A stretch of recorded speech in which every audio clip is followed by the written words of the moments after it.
امام سخاوی اور دیگر محدثین علیہ رحمہ سے منقول ہے کہ محمد بن سیرین رحمت اللہ تعالی علیہ آپ کی یہ عادت مبارکہ تھی کہ رات کو سوتے وقت ایک مقررہ تعداد میں امام الانبیاء اللہ کے آخری نبی صلی اللہ علیہ وآلہ وسلم کی ذات اقدس پر درود پاک پڑھ کر سویا کرتے تھے۔ ایک رات انہوں نے خواب میں آمنہ کے لال صلی اللہ علیہ وسلم کو دیکھا کہ آپ نے میرے گھر کو منور فرمایا ہے اور مجھ سے فرما رہے ہیں محمد بن سیرین تو اپنا منہ میرے قریب کر جس سے تو مجھ پر درود پاک پڑھا کرتا ہے۔ آپ فرماتے کہ مجھے بڑی حیا آئی، میں اپنا منہ نبی پاک صلی اللہ علیہ وسلم کے داہنے مبارک قریب کیسے کروں؟ آپ فرماتے پس میں اپنا رخسار امام الانبیاء اللہ کے آخری نبی صلی اللہ علیہ وسلم کے داہنے مبارک قریب لے گیا۔ آپ صلی اللہ علیہ وسلم نے میرے رخسار پر بوسہ دیا اور جب میں بیدار ہوا تو میرا سارا گھر مشک کی خوشبو سے مہک رہا تھا اور 8 روز تک معطر رہا، میرے رخسار سے بھی 8 روز تک خوشبو آتی رہی۔ تو ہمیں بھی اپنی عادت بنانی چاہیے کہ امام الانبیاء اللہ کے آخری نبی صلی اللہ علیہ وسلم کی ذات اقدس پر کثرت سے محبت سے درود پاک پڑھا جائے۔ تمام رسول برکت کے لیے درود پاک پڑھی۔ اللہم صلی علی سیدنا و مولانا محمد معدن الجود والکرم وعلی آلہ وصحبہ وبارک وسلم صلاۃ و سلام علیک یا سیدی یا رسول اللہ۔ آج جو جمعے میں ہمارا موضوع ہے وہ ہے کہ قربانی ایک قدیم عبادت ہے۔ رب کائنات نے قرآن مجید میں ارشاد فرمایا وَاتْلُ عَلَيْهِمْ نَبَأَ ابْنَيْ آدَمَ بِالْحَقِّ، اے پیارے حبیب صلی اللہ علیہ وسلم آپ ان لوگوں پر حضرت آدم علیہ السلام کے بیٹوں کی خبر پڑھ کر سنائیں سچ اور حق کے ساتھ، اور فرمائے کہ اِذْ قَرَّبَا قُرْبَانًا، اس وقت جب دونوں نے قربانی کی، فَتُقُبِّلَ مِنْ أَحَدِهِمَا، ان دونوں بھائیوں میں سے ایک کی قربانی قبول کر لی گئی، وَلَمْ يَتَقَبَّلْ مِنْ آخر، اور دوسرے کی قربانی قبول نہیں کی گئی۔ پس منظر کیا تھا؟ حضرت آدم علیہ السلام کی شریعت مطہرہ کے اندر نسل بڑھانے کے لیے آپ کی شریعت میں اللہ تبارک و تعالیٰ نے یہ سلسلہ رکھا، صبح ایک لڑکا کو لڑکی پیدا ہوتی، شام کو ایک لڑکا ایک لڑکی پیدا ہوتی، صبح کا لڑکا شام کی لڑکی سے نکاح کرتا اور شام کا لڑکا صبح کی لڑکی سے نکاح کرتا تھا، یوں پھر نسل بڑھی۔ اب حابیل اور قابیل، اب قابیل کے ساتھ بھی ایک لڑکا پیدا ہوا، لڑکی پیدا ہوئی، اور حابیل کے ساتھ بھی ایک لڑکی پیدا ہوئی۔ قابیل کے ساتھ جو لڑکی پیدا وہ قدر خوبصورت تھی بنسبت حابیل کے ساتھ جو لڑکی پیدا اس کے اعتبار سے۔ اب قابیل کو حابیل کے ساتھ جو لڑکی پیدا وہ پسند نہیں آئی اور کہنے لگا میں تو میرے ساتھ جو لڑکی پیدا ہوئی ہے میں تو اسی کے ساتھ نکاح کروں گا۔ اب وہ حضرت آدم علیہ السلام کی شرط میں بہن تھی، بہن کے ساتھ نکاح ہو نہیں سکتا۔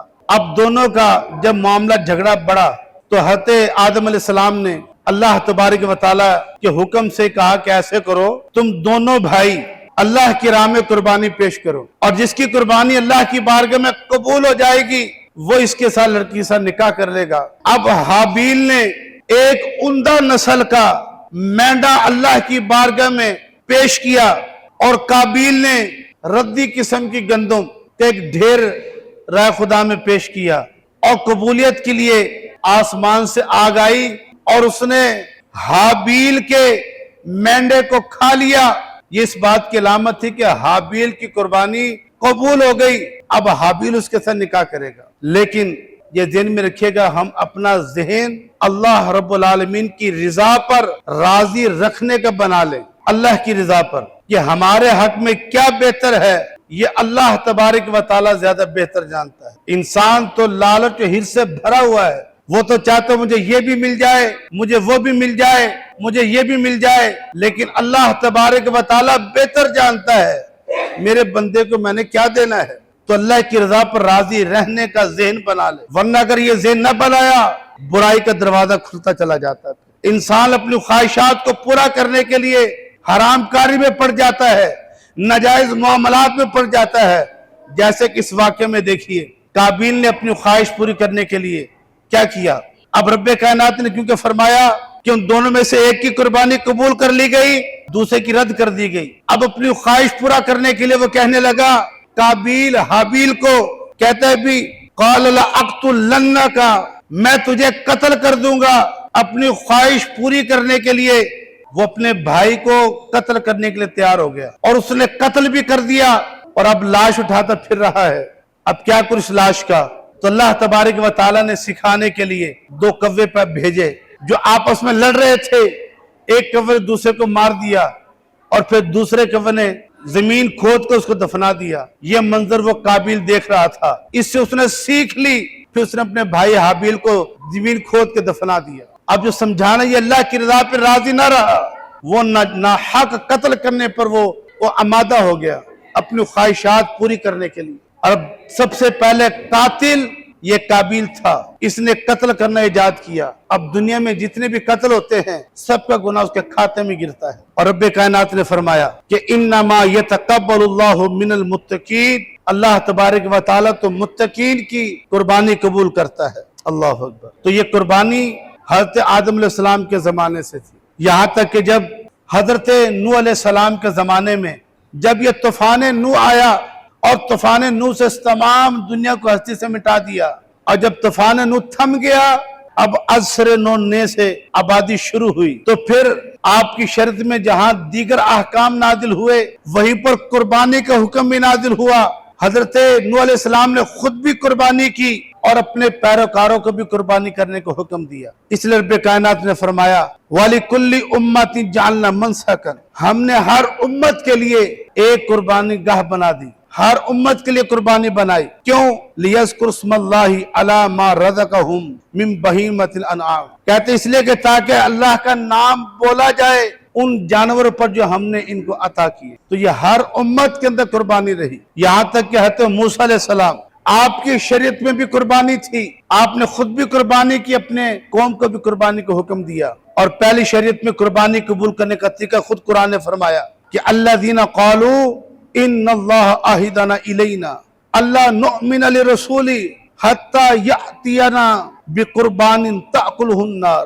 فرمائے کہ ہم نے حضرت موسیٰ علیہ السلام کو حکم دیا کہ اللہ کی راہ میں قربانی پیش کی جائے, یہاں تک کہ وہ قربانی لے کر آئے اور اس آگ نے اس کو کھا لیا. تو آگ کا کھا لینا پہلی شریعت کے اندر یہ قربانی کے قبول ہونے کا ایک علامت و نشانی ہوتی. تو غرض یہ تھا کہ قربانی ایک قدیم عبادتوں میں سے ایک عبادت ہے, اور جب جانور قربان کرے تو ساتھ میں یہ نیت بھی کرے آج رائے خدا کے اندر میں اپنا جانور قربان کر رہا ہوں, اگر کر دین اسلام کو ضرورت پیش آئی تو میں اپنی جان بھی قربان کرنے سے دریغ نہیں کروں گا. اور نبی کریم صلی اللہ علیہ وسلم آپ نے بھی قربانی کی, اور قرآن مجید نے نبی کریم صلی اللہ علیہ وسلم کے اخلاص کو یوں بیان فرمایا. آپ نے فرمایا کہ لن ینال اللہ لحومہ لن ینال اللہ لجومہا ولا دماؤہا ولکن ینالہ تقوی منکم. رب نے فرمایا کہ لن ینال اللہ لحومہا,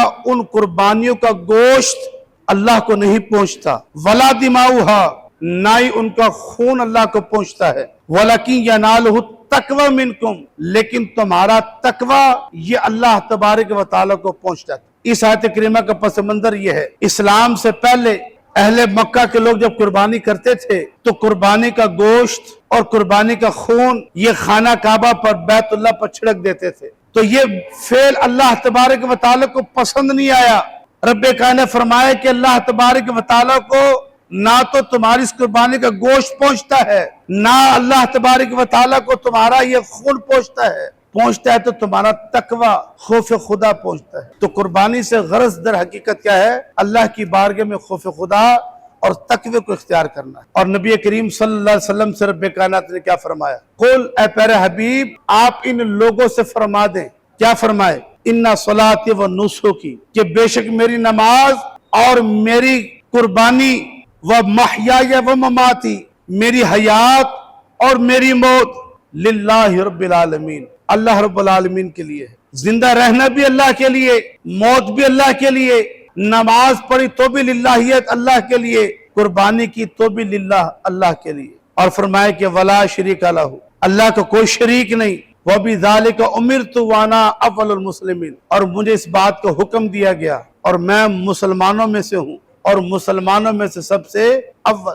تو اس آیت کریمہ کے اندر نبی کریم صلی اللہ علیہ وسلم کی اعمال کی للہیت کو بیان کیا گیا۔ انسان جو بھی عمل کرے اس کی قبولیت کی نشانی اخلاص ہے، اللہ کے لیے کرنا ہے۔ تو نبی پاک نے فرمایا کہ میرا جینا میرا مرنا اللہ کے لیے۔ تو قربانی میں نمود و نمائش نہ کی جائے۔ اگر اللہ تبارک و تعالیٰ نے آپ کو مہنگا جانور لینے کی استطاعت دی ہے تو اس پہ فخر نہ کیا جائے، لوگوں پر بڑائی نہ چاہی جائے، لوگوں کو دکھاوے کے لیے نہ ہو کہ ماں بدولے بڑا مہنگا لیے ہے، کیونکہ قربانی کی جائے للہیت کے لیے، اللہ کے لیے ہو۔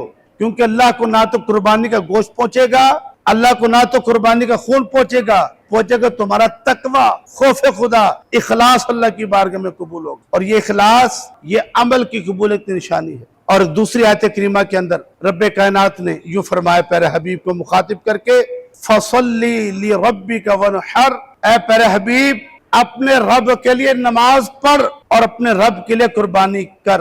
تو متعدد آیات میں قربانی کا حکم نازل ہوا، اور نبی کریم صلی اللہ علیہ وسلم نے احادیث مبارکہ کے اندر بھی جب صحابہ کرام نے پوچھا کہ یا رسول اللہ صلی اللہ علیہ وسلم یہ در حقیقت ما حاضل ہدایہ قربانی ہے کیا؟ تو حضور نے فرمایا کہ سنت ابیکم ابراہیم، یہ قربانیاں تمہارے باپ حضرت ابراہیم علیہ السلام کی، فرمایا کہ سنت ہے۔ اور پھر فرمایا کہ صحابہ کرام نے عرض کی ما لنا یا رسول اللہ، یا رسول اللہ ہمارے لیے ان قربانیوں میں کیا ثواب ہے؟ تو نبی کریم صلی اللہ علیہ وسلم شاہ فرمایا وَبِكُلِّ شَعْرَةٍ حَسَنَةٌ، فرمایا کہ جو بھی قربانی کرنے والا قربانی کرے گا تو اس قربانی کے جانور کے ہر ایک بال کے بدلے میں اسے ایک ایک نیکی دی جائے گی۔ قالوا صحابہ کرام نے پھر عرض کیا فَصَوْفُ یا رسول اللہ، انہوں نے کہا یا رسول اللہ کوئی بکری کہتا ہے مینڈا کر لیتا ہے، مینڈے کے اوپر تو صوف اون ہوتی ہے۔ پھر حضور نے فرمایا بِكُلِّ شَعْرَةٍ، فرمایا کہ ہر بال کے بدلے میں قربانی کرنے والے کے لیے نیکیاں ہیں۔